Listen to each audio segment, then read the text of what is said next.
Before I get into that big soapbox, just really quickly, I am the newly Dr. Lindsay Lunsford, just graduated from Tuskegee, May 2020, got my PhD in a pandemic. And my focus was on soul food as healing, how soul food, and I heard the sister just say, we have to rewrite the story. Well, that's what I did with my dissertation. I rewrote the story of soul food. People always say soul food is not medicine, soul food does not heal Black people, but we've been eating soul food for a long time. And I'm about to introduce and bring forth some creators of not only soul food, but food that feeds the soul and the body. So I'm about to open up the floor now for my wonderful panelists to please introduce themselves. I'm going to start off with Chef Johnny Rhodes and then move on to Chef Cicely and Chef Mavis J. So please, Chef Johnny, go ahead and just introduce yourself to the folks. Hey everyone, how you doing? I'm Chef Johnny Rhodes of Restaurant Indigo in Rohan Fine Soul Food and Groceries. My business focuses on the history of soul food and the survival of agricultural oppression and food apartheid.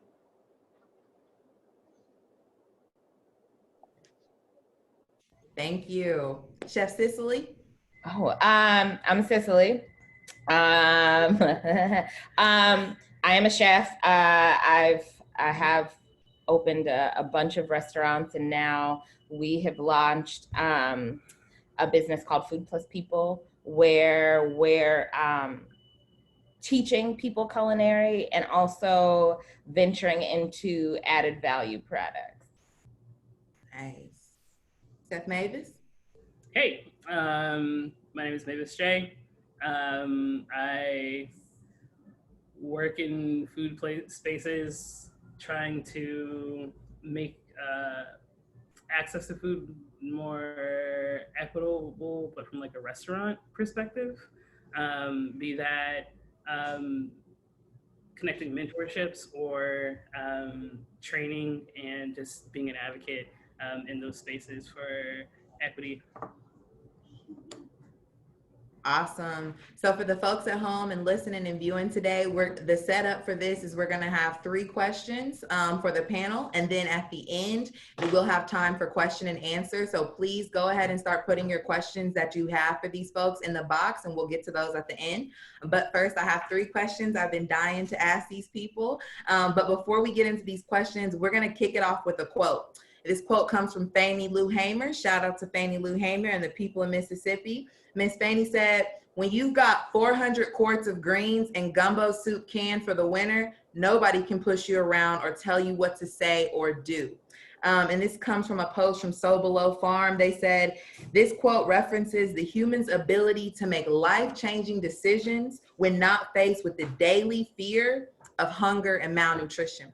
So starting off with this question, I'm gonna come straight for you, Chef Mavis J. And my question coming for you is, how do you combat agricultural oppression through your work as a chef? I mean, we go straight to our farmers, you know, I mean, for me, any way that I can, I think that any way that we can go directly to the source, right? Instead of letting other people come in and mitigate or take power away from our farmers and us as people who are cooking that food. I feel anything in the middle is that's where everything gets lost, right? So it's my job to do my best to make sure that I am supporting farmers in the food that they're growing, and then how I am relaying that to the people who are eating that food. Make sense? Yeah, that makes a lot of sense. Did you have anything to add on that, Chef Cicely?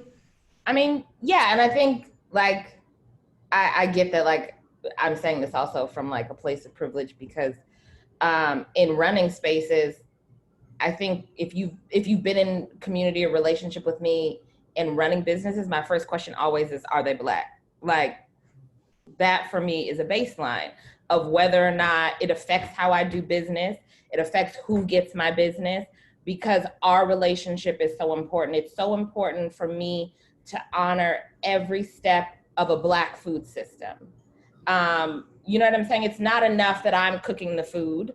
It's who's growing it, where's it coming from, who's cooking it with me, who's eating it, how are we telling the story and crafting that story in the menu, how are our servers having those conversations, why do we talk about fried chicken the way we do, why do we put it together the way we do in a space that makes you look at fried chicken differently, or makes you look at greens differently, the way I've cooked it, the way we approach it, to showcase that, to highlight that. And I will be honest, like, often having food spaces that focus on us, white people just have a desire to be there. So it's me being super intentional about letting you know where it comes from and why it comes from this place, because we're challenging every single narrative, every single roadblock that can be put in front of us, and making sure that, like, you know, I'm creating a space that's not apologetic about that, but also is like overtly intentional about it. In your culture too, like in your restaurants, what happens is you're bringing up young cooks that are also carrying on those values when they go out into other restaurants and when they create things for themselves. Yeah, and I think we're gonna pull in Chef Johnny right here, but I just wanted to highlight something you said, Chef Cicely, about food's ability to challenge the narrative and how you can really do that through intention in your business and in your practices. So I really want to thank you for highlighting that. And also, Chef Johnny, let me restate the question for anyone that's just joined us. So how do you combat agricultural oppression through your work as a chef? By acquiring land. That's something that I think as a chef, oftentimes we look at working with farmers, but I think we are the farmers, because it's not just having other black farmers, but it's having black farmers in multitudes. If everybody tries to grow everything, everything isn't always going to come out as a great product. Just because it grows and just because a black farmer grows it doesn't necessarily mean that it's going to be a quality product. So that's why I think us acquiring land, whether a chef or a barber or a school teacher, all of us should, in some form or fashion, take on our agricultural trades, and then everybody can specialize in a particular product and really focus on it. If you have a community of farmers, right, it doesn't make sense if everybody grows rice. But if one person in the community is growing rice and other people are growing something else, and then what it creates is an economic system where we're bartering with each other versus us having to buy food. I really like how you bring in that concept of bartering, and that economic principle of, like collective economics. And then that really was a perfect segue into our next question. And I'm going to start off with Chef Cicely this time, if you don't mind. I know. And this question, Chef Johnny really queued us up for it. How do Black farmers and Black chefs connect? What is that connection? What does that look like? Bridging those worlds of the farm and the chef, the Black farm and the Black chef. I mean, it's seeking each other out. It's doing the research. And I think that sometimes that's not as easy, because it's easy to have 50 million like white chefs in front of your face. But you know what I'm saying? Like we our last place, we were super intentional about this. It was like, we talked about like land as far as produce and vineyards. Like, if that means that our menu is small, if that means that our wine list is small, I'm okay with that. Right. If there's a purpose behind it. I don't want to just be out here doing 50 million things that doesn't really benefit us, that doesn't really showcase our diversity and our talents. But that also means that I'm going to have to take the time to do my homework and figure out where everyone is. You know what I'm saying? Then that also means that I'm going to have to figure out like laws and different things like that, because like even when it comes to like wineries, sometimes I can't buy from far away. It's an issue with them being able to ship to me from another state. So it's like we have to be very present. We have to be very active. And we have to be in the posture of it's not enough until we're in every sector of every space. And it's true what Johnny said, just not even in a sense of bartering, but a sense of strain. You know what I'm saying? What a privilege it is for white people and for us to get to the place to be able to say, I can only give you 20, 30, 40, 60 pounds of something this year. Can you work and grow with me? So next year I can give you more strawberries. I can give you more this. Can you make the long-term investment with me so that way I can build this out instead of putting the strain on people and being like, well, this is what I need. And if you can't do that, then I'm going to go somewhere else. That's not real, nor is it fair either. So now we put them in a position and stress of like overworking their land or overproducing or feeling inadequate when that may or may not be realistic for them. Like we need to be able to meet each other at our needs. Or for me as a buyer to say like, I'm starting off small, I'm opening a place, but I really wanna build this relationship with you. I can only afford 10 bunches of greens this week. Let me grow with you. Is it okay for me to grow with you? I think we have to go back to like really cementing the relationship of the community and giving each other the grace to figure it out with one another. That is really powerful, especially to talk about the grace and growing with each other and understanding that these are different segments. Like these are two different skill sets, but they're needed for each other. And I also just want to, for those people watching at home, I know you're deep engrossed in the conversation, but don't forget to add in your own questions. We'll be coming up on the question and answer section soon. So don't forget to throw in your own questions. And then let's bounce back to Chef Johnny really quick, and then we'll go to Chef Mavis on this question. And so again, Chef Johnny, and I'm gonna step away really quick to fix my lighting. But Chef Johnny, it's like you're trying to get right. Chef Johnny, can you please tell us what are your thoughts on how, and if you think enough Black farmers and Black chefs are connecting? You're on mute, brother. Or Johnny, I mean, so many words. Yeah. I can't say if, that we're not necessarily connecting enough. But I definitely don't think there's enough Black farmers as there is compared to Black chefs. I think there are plenty of Black chefs all across the country. But as far as Black farmers, it's not a trait that we as a people have continued to move and engage in.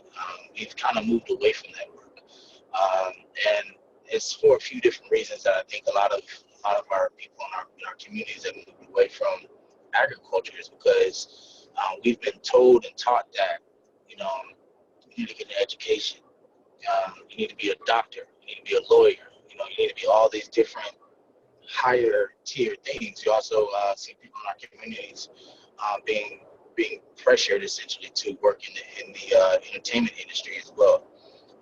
Agriculture is hard. It's hard work and it's hard labor.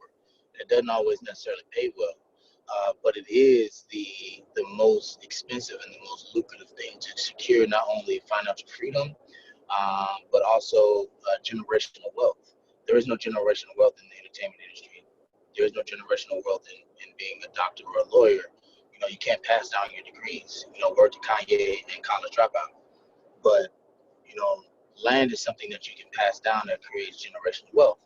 And as a people, we now very hefty, believe in the system that doesn't encourage agriculture. A lot of people reference the Black Panthers and all the different things, but the Black Panthers wore overalls, to show a stand in solidarity with Black farmers.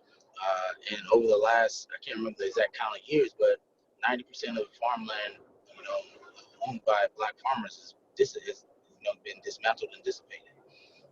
And as we're talking about, all these different things worth fighting for, whether it be, the fight to own a firearm, or the fight to, vote or anything else, I don't think anything is more pressing than the issue of us owning land. Without land, there is no revolution. Whether it's a chef or a farmer or a common civilian, we all need to have that land. Thank you. Thank you for that. I think that that's been a common theme brought up throughout this whole conference today. I've heard several speakers talk about how Malcolm X said it, revolution is based on the land. So it seems like we cannot get away from that. And it's really interesting with these voices to see how the land connects to the food. So Chef Mavis, will you please share with us, Mavis J, I'm sorry, will you please share with us, I try to get it right. Will you please share with us your thoughts on how, if, why, when do Black farmers and Black growers connect? If you, first of all, I say like anything, you have to speak it into existence. If you can't find it, if you don't know it, say it out loud. You say it out loud enough times, like you're gonna find somebody, right? Like I, spoke it out loud. I wanted to interact with Karen Washington. It happened eventually, right? Like, and have run into her multiple times, right? Same thing with the host for the day, Matthew. Sorry, my brain is doing many things. Same thing with like, you know what I mean? Like you speak it into existence, and then you say it. Like when you get in the room and you see a person like that, you say, "Hey, this is what I'm thinking. This is what I need." Lean into your communities about what it is that you're hoping to learn, right? Like what it is that if you're like just completely off board and you can't find somebody, like as Black people, we're always connecting with each other, right? Like even if as a Southerner, like when I moved across to the West Coast, the first people that I was able to connect with were other Black Southerners, right? And so even like when I came back, like that community, like we still find ways to connect. Those are still people that I rely on when I have a question, or it's like, hey, who do you know that can do this? Because preferably I trust and I would rather do it with a Black grower or a Black producer, because I feel like, I'm not saying it's always across the board this way, but culturally, a lot of times we hold the same values, right? We've been through the same things. We hold the same values. We know like what's important. So definitely, and speaking to your elders and trying to figure out what has been done before, right? Yeah. What worked before, what didn't go. So didn't work, so we don't fall into those same traps. I think that when you're opening an establishment, when you're opening a restaurant, like people are always going to want your business. And so the first people who come into your door are people who have a lot of resources and access. And normally they're not really trying to do what's best for you. They're trying to do what's best for them. So maybe the first people who come into your door, as far as like reps and stuff like that, maybe maybe we wait a second and we actually make sure that we are reaching out to the ones that look like us, right? In saying like, hey, if I'm looking for somebody who does produce, hey, I'm looking somebody who does hogs, whatever it is. And it may take a little bit more work, right? But we have to be able to like be willing to figure that out. I also think for the longevity of that, you have to build a trust with your community and with your guests, right? Yeah. Because like when she was talking about, like if they're like, hey, I can give you, 50 pounds of greens, and that's what I have, then that's what I have on my menu, right? And so that means if Johnny comes in and every day he's been ordering greens and on day 6 he can't get them, he understands that that's a choice that we made because we wanted to make sure that we knew where our food was coming from and that everything that we're turning out is going back into our communities. Yeah. Like we decide those systems. I think a lot of times when people when people are setting up restaurants, like they automatically think, or chefs, they automatically think that you have to go into and run your restaurant the other way that other people have run restaurants in the way that they've been successful restaurants. We don't have to do that, right? You can still have a successful restaurant in your community and run it in a way that benefits your community, and that in itself will make it sustainable over time, right? What else do I'm sorry. She was taking notes while you. I was taking notes while you guys were talking because that's what I do. But yeah, and then somebody else in the last talk, somebody earlier too, where they were talking about or like things being organic and like having like Black people have been organic for forever and stuff like that, right? And that's a fact. But the truth is, like, we didn't have a choice, but right? They weren't giving us the money for those pesticides, right? They weren't, right? Like, so we didn't even have the choice to go over to the big conventional farming, or we weren't getting the funding for it. We weren't getting the subsidies for it, right? So no matter what, like our food has been better for a minute, right? It's just that we have to be the ones to buy it, right? I would rather pay Johnny top dollar for his okra and put it in my shop, right, and feed my people with it. Yeah. It just makes more sense than to let somebody else come and do that. Which means that I have to explain this to my guest of why this okra is not $3 for a quart, right? Like we have to have that conversation because like they were talking about it being more expensive, right? This is what it costs, right? But I'm also making sure that my farmers are taken care of. I'm making sure the guy who drove from the farm to my restaurant is taken care of, right?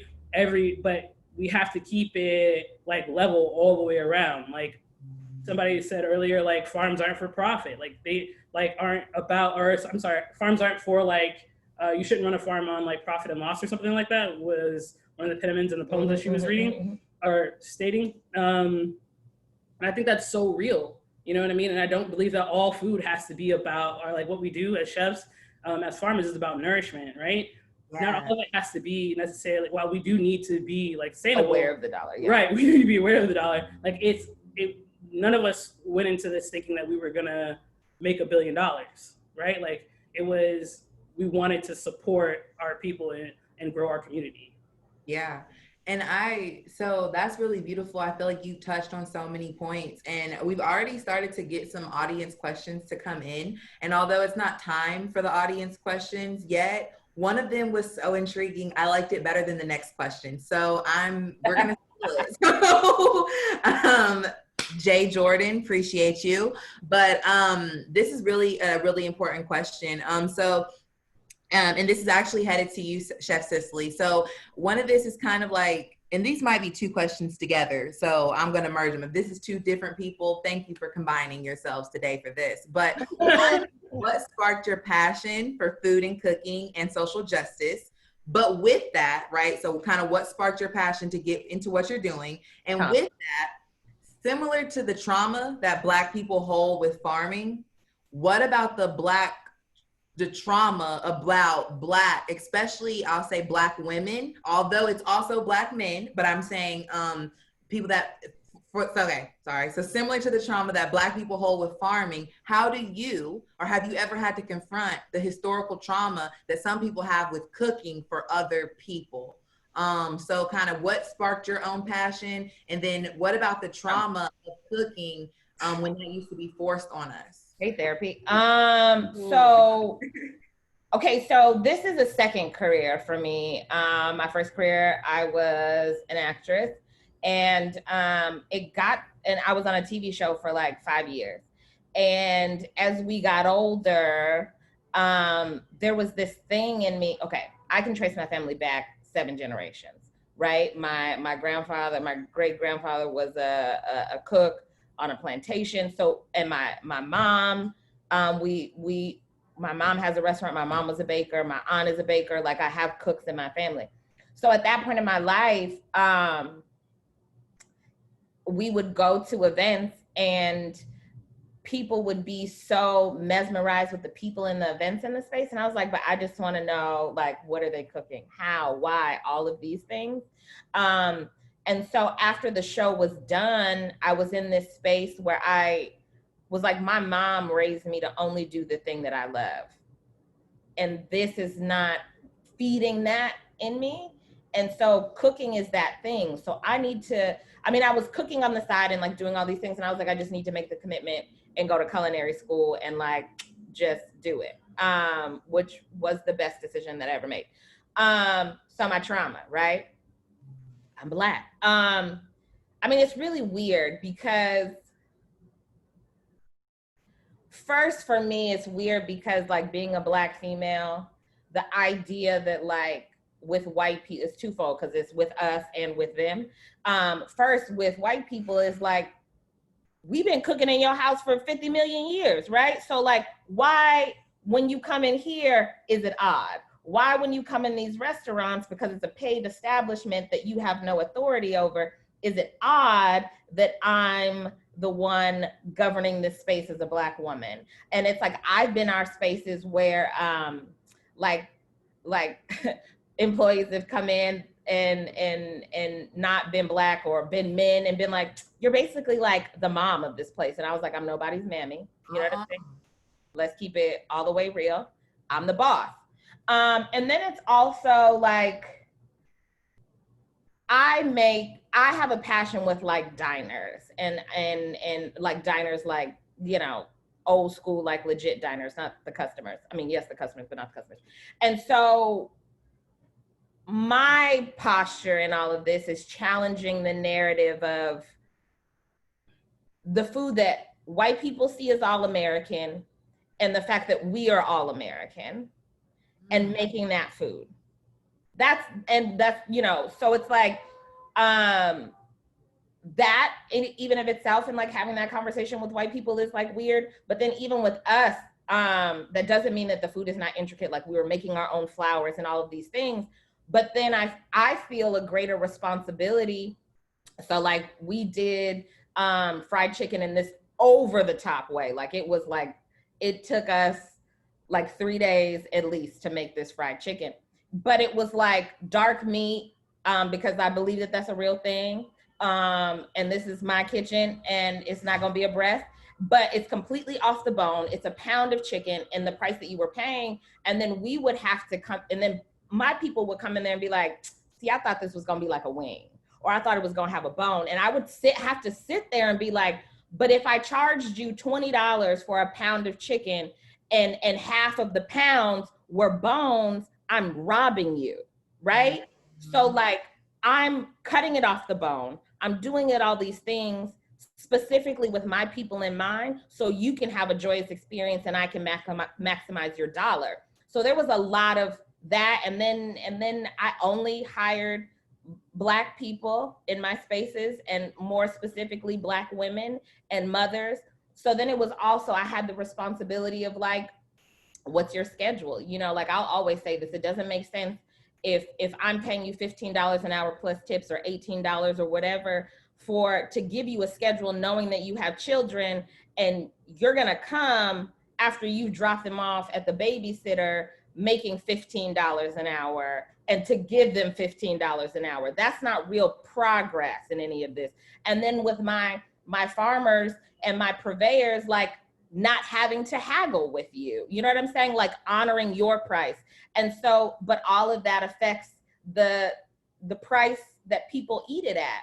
So it's like, I'm fighting with white people for the space, but then I'm fighting with us the why it looks the way it does, and trying to like honor it and elevate. So it was like this thing of like laboring on both sides, and it was hard. Like, I'm not gonna sit here and say that it wasn't, because I'm challenging how white people see us, and I'm challenging how like we see food, or our expectation of greens, you know what I'm saying? Like, all of these things.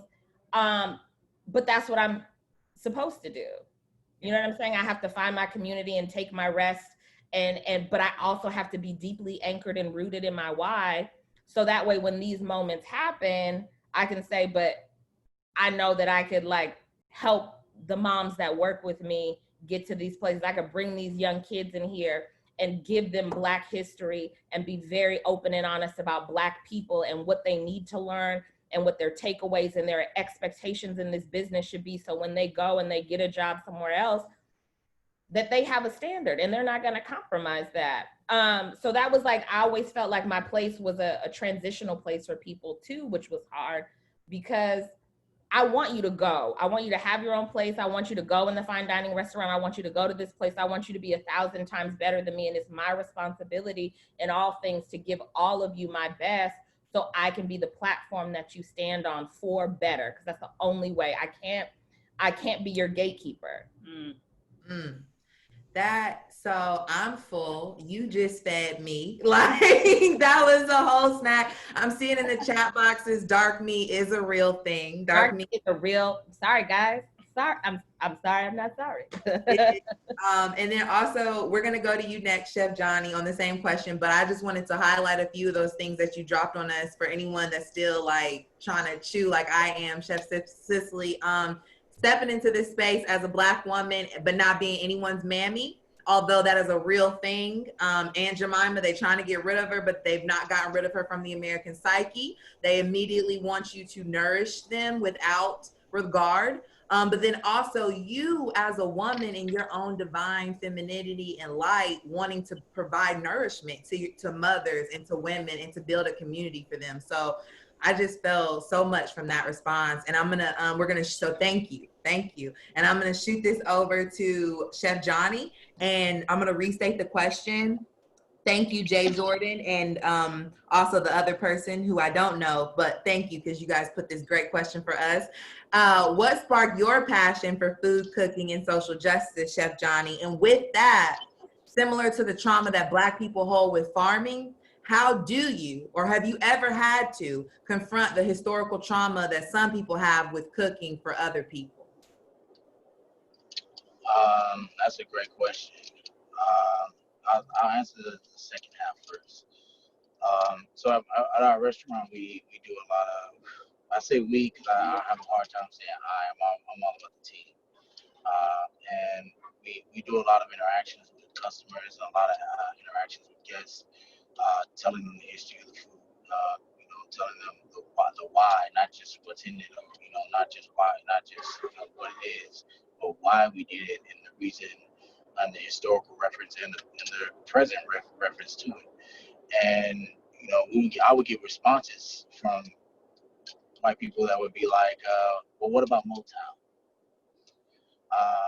Right. Like, what the hell does that have to do with anything? What about it? I mean, it would just be people questioning, the reasons for why we were cooking things the way we were cooking. Why are we doing this? Or why does it do this? Or, why is everything cooked over live fire? And I have to explain and say, well, because the vast majority of my community at one point in time didn't have access to electricity, right? So, cooking with live fire is out of necessity and out of flavor, which, when you come from a point of privilege, you can have fire whenever you want, right? You can have butter and lard, whatever you want. And not having that privilege means that I have to do this way because I may not necessarily be able to afford to do it any other way.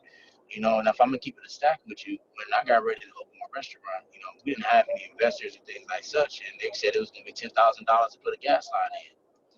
Well, I guess we won't have any gas in our restaurant. So, you can't do that. But it was also on the same things that my ancestors had to deal with the same things 200-300 years ago. So, it's a reference point of survival of how to be able to move forward and push forward without doubt, without complacency, and still being able to do those things. There are a lot of things that come along with with cooking for people that we get treated, differently, or ask questions that they wouldn't dare ask another chef of another color, and then we're also expected to act accordingly and act as if that bias isn't there. And when we call that bias out, we're then considered to be, angry, or or whatever the case might be. But I would think that anytime somebody is met with injustice, would respond in a manner in which they would show frustration or they would show pain. And after eons of us experiencing these things, it's only right that you're going to begin to see more and more Black chefs come out and not accept the blatant racism. I had people that came and ate at our restaurant that said they enjoyed everything, but the real estate of where our restaurant was located was the lowest in the city, so the food didn't match the real estate, so it wasn't worth that price, right? Wow. But then the next thing that said is, well, if you don't like it, why don't you go back to your own community? And that's exactly what we did, but still not good enough. So, I mean, it's kind of like we're caught between a rock and a hard place, but there's also a large portion of institutionalism that goes along with it as well, because, like I said, our people have been driven and to believing certain things over years and years of time. And so many of us have experienced this institutionalism that we don't believe that our food is worth more, right? We see soul food and it's, X amount of dollars, and it's like, oh my God, I can't believe soul food costs that much. And it's like, well, you had no problem paying that amount at Papacitos. You have no problem paying for that, that saltless fried chicken at Chick-fil-A. So I mean, all these different these different things. The uphill battle is internally as much as it is externally. But we have to continue to push that narrative and charge our worth. Words of Kendrick Lamar. I picked cotton and made you rich, America. Not my ish ain't free. And I think that we have to continue that narrative. And we can't operate off the idea of us giving each other favors, but we have to operate off the idea of us constantly paying each other, so that way we create that economic circle. Cooking for people has always been our niche, because like they say, it take a village to raise a child, it take a village to feed a village too. The farmer, the chef. When we talk about agricultural oppression is not just the food; it's the natural resources. That cast iron skillet that we're using, like, that's a natural resource. That's a precious metal. The wood in which we cook with, right? Who cut that wood, right? Was that wood grown on black land? All these different natural resources is just as much a part of, if not more, a part of agricultural oppression as the food is. I didn't even mean to cut in, but I just had to put that for the record. Who's ever writing this down? You just said it takes a village to feed a village. If it takes a village to raise a child, it takes a village to feed a village. I think that's very, very important to highlight.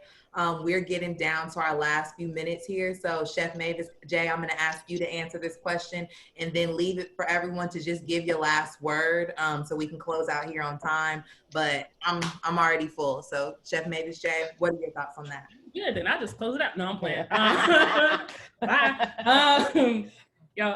Real quick though, can I sneak this in, Johnny? We met when we were young, in New York City, as cooks, and it's such a privilege to see and hear you speak and watch how you've grown in your perspective and how you take ownership and of the limitations, be it whatever anybody else was trying to put on you. Even back then, you were like, nah, I gotta shake this. I'm gonna figure it out.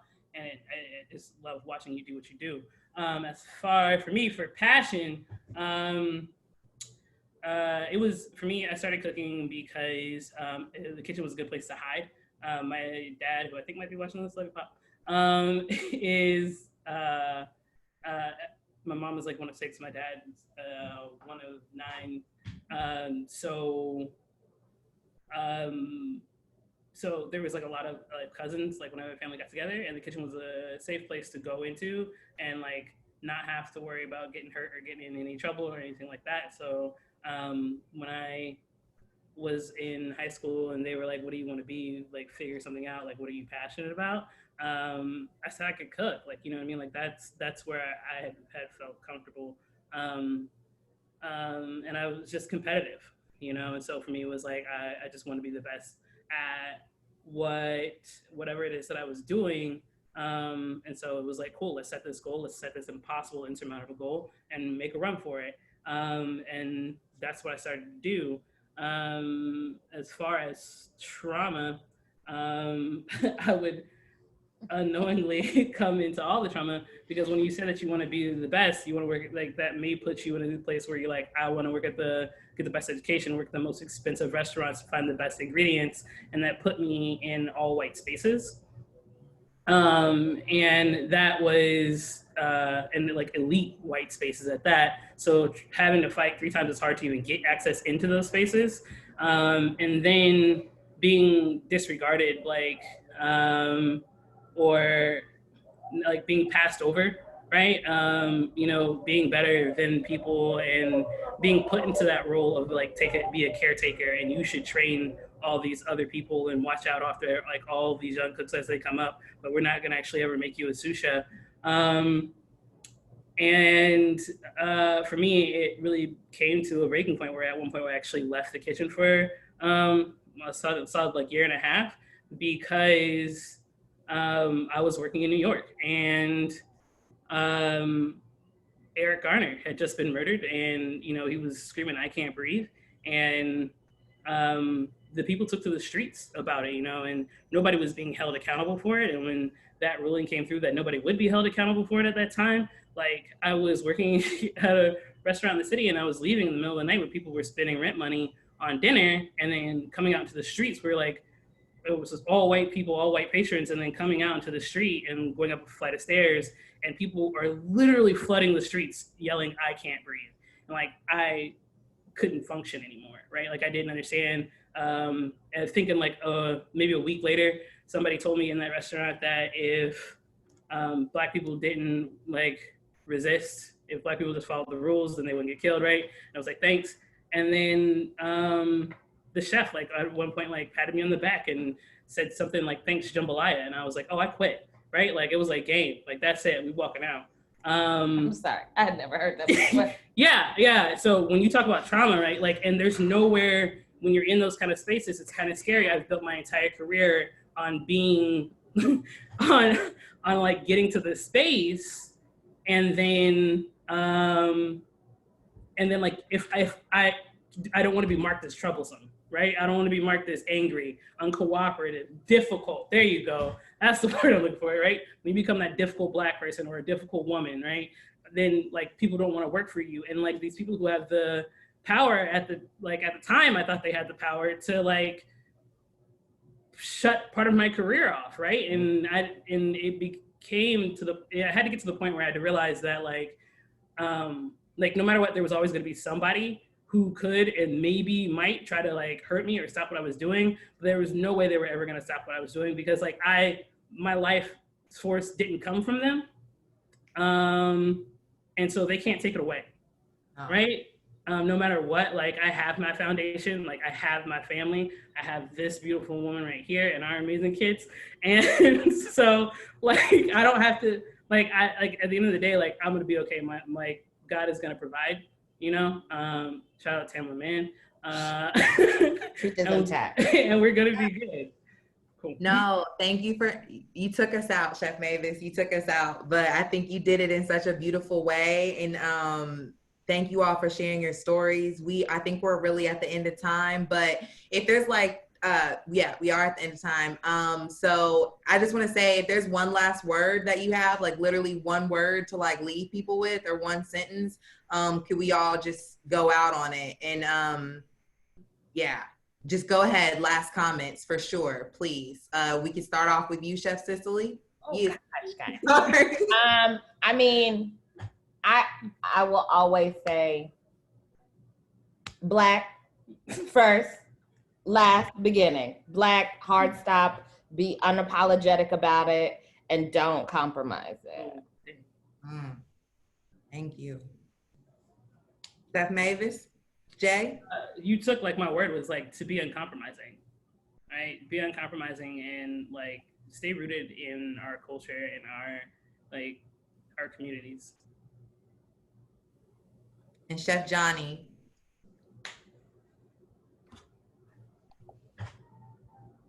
I think his thing, technology is weird. It always tries to make you look silly at the end. Oh, there you go. Oh, perfect. Okay. Well, I mean, I would say for my last thing would be to only eat what you grow.